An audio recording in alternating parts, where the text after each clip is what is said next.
Welcome to section 4.5, multiplying polynomials. So I'm going to give a basic definition for the distribution method for polynomials. If you remember, polynomials have terms, right? So terms are the things that are some separated by plus or minus signs. So let's say I have something like ax plus by plus, well, maybe let's do a minus c, right? We have some term polynomial. And it doesn't matter how many terms we have. Okay, I could go ahead, I'll do this ... to indicate there are a lot of terms. We don't know how many. If we have something in front of it, let's just say maybe b, or we could even do by. When we talk about distributing, if we have multiplication going on, okay, this is important, it needs to be multiplication, what we do is we then distribute this item on the outside to each of the terms.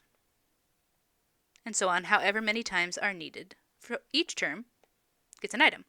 Just like if you think about it, if you're a parent and you have, some kids and they all want to go and do something, let's say, you would technically give them all the same amount of money for hanging out at the mall if you all dropped them off, right? You're not going to treat your children differently. You'll give them each $5, okay? So evenly distributed. You're giving everything the same exact item. All right, so let's take a look at example 1, do as indicated. Well, what is indicated?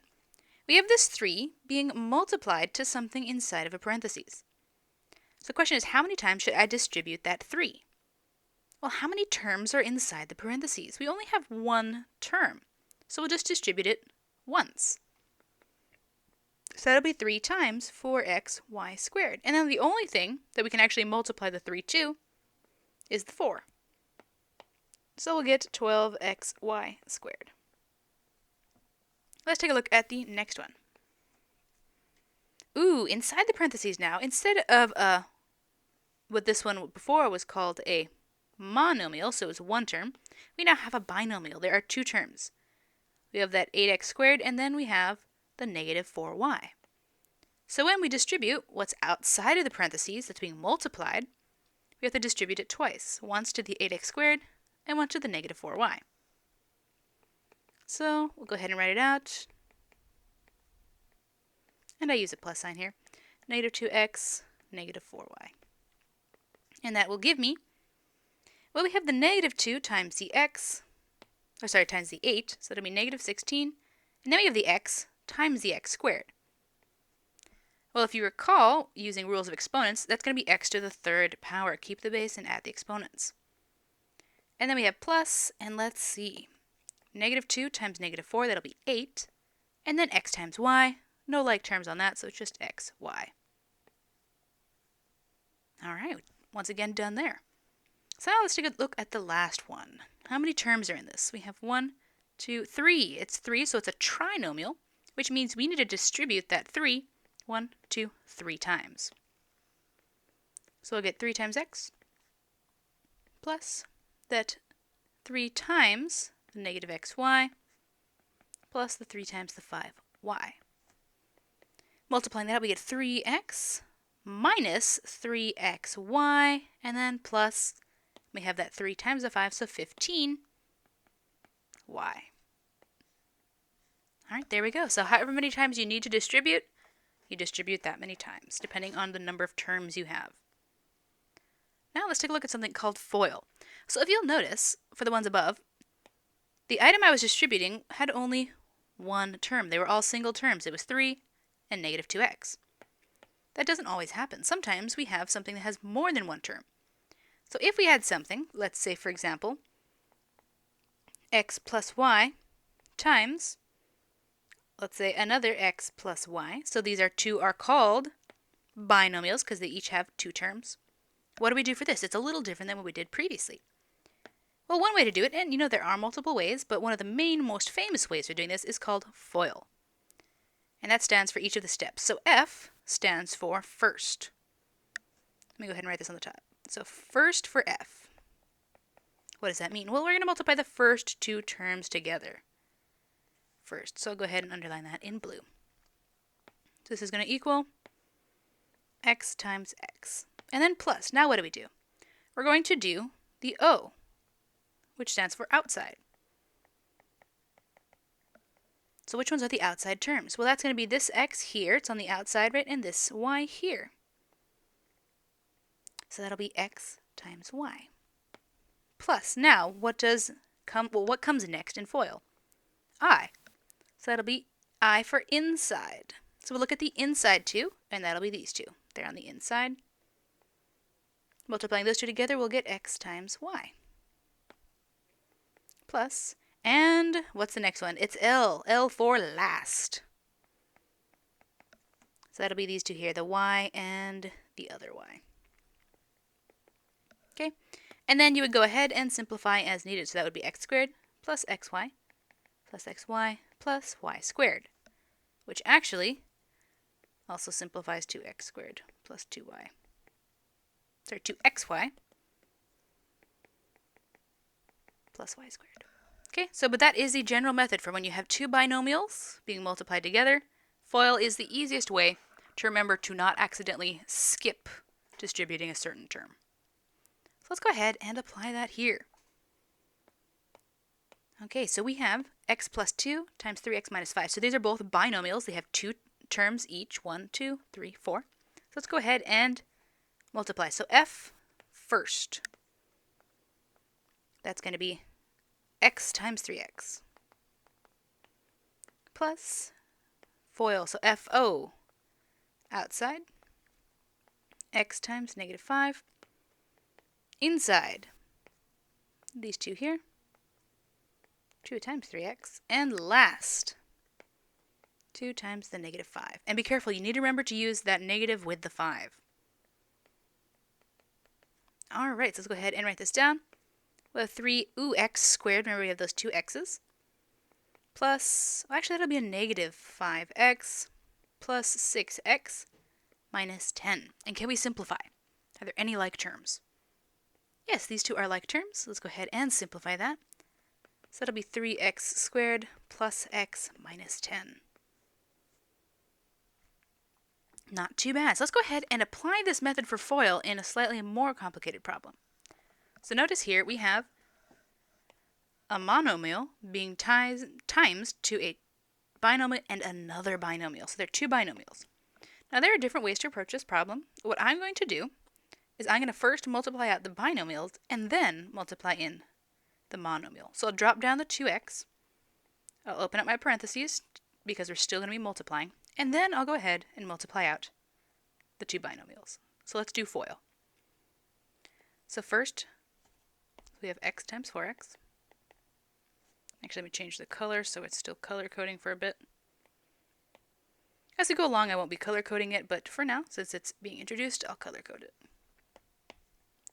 4x times x, sorry. So first outside, that's going to be 3 times x. Inside would be negative 1 times 4x.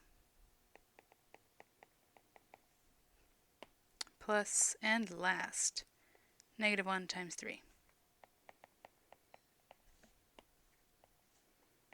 Okay, let's go ahead and simplify what's in the parentheses. So we have 4x squared plus 3x minus 4 from the yellow, and then minus 3 from the blue. Can we simplify? We can, and usually with binomial multiplication, when you're doing FOIL, usually there are two that do end up simplifying together. So that'll be 2x times 4x squared minus x minus 3. Then we'll go ahead. Now we have a monomial timesing the binomial. So let's go ahead and distribute in that 2x to each of the terms. There are 3 terms. And then we get 2x times the 4x squared minus 2x times the x minus 2x times the 3. Okay, so careful, you need to make sure that you have your negatives with the problems. Okay? So do not forget the negatives. Or, better yet said, remember the negatives. Okay, so remember to bring those down. Negatives are often what gives students problems on their work. Alright, so what do we have? We have 8x cubed minus 2x squared minus 6x. And we are done. No like terms, nothing else to multiply. So now we have something called the difference of two squares. If you see when you have two binomials, okay, so this is important, we're talking about two binomials. Let's say you have one term, and then it's an addition, so x plus y, and then the other one is exactly the same for the first term and the second term.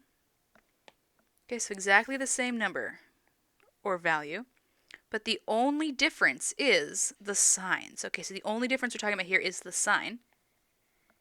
Then what's going to happen is you can have a shortcut. The answer is going to be the first term squared minus the second term squared. Alrighty, let me go ahead and fill that out. Okay, so x squared minus y squared. How do we know this? So let's go ahead and prove it real quick. So if I was to do FOIL, this is my little proof here, I would be multiplying the first two together, so that'll be x squared. And then I'd do, so first outside, so x times y. Inside, x times x, so we get negative xy. And then last, I have y times y, so that would be positive y squared. Oh, sorry, that'd be a negative y squared, excuse me.